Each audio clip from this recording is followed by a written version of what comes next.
तर मित्रांनो, आज आलो होतो कार डिलिव्हरी शूटसाठी आयसुझू शोरूम सातारा. सकाळी लवकर उठलो आणि उरकलं आणि निघालो. घरातून हेल्मेट घेतलं आणि बाहेर पडलो. सकाळी मला 10ला पोहोचायचं होतं आणि क्लायंटचे कॉल देखील येत होते. चौकात आलो, गाडीला हेल्मेट अडकवलं आणि स्टार्टर मारून निघालो.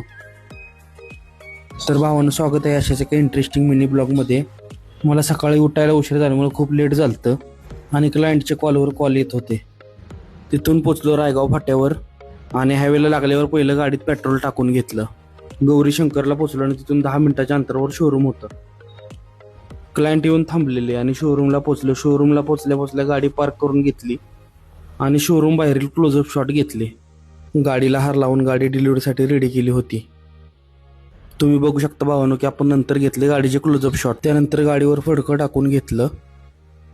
त्यानंतर आपण घेतला कार ओपनिंगचा शूट. त्यानंतर गाडीचे पूजन झाल्यानंतर काकांना नारळ फोडून घेतलं आणि गाडी शोरूमच्या बाहेर काढून गाडीची घेतले रनिंग शॉट. रनिंग शूट झाल्यानंतर आपल्या गाडीचा व्हिडिओ झाला कंप्लीट. हा व्हिडिओ तुम्हाला माझ्या इंस्टाग्राम पेजला जाऊन बघायला भेटेल. जाऊन एकदा नक्की बघा. भेटूयात अशाच एका इंटरेस्टिंग व्हिडिओमध्ये.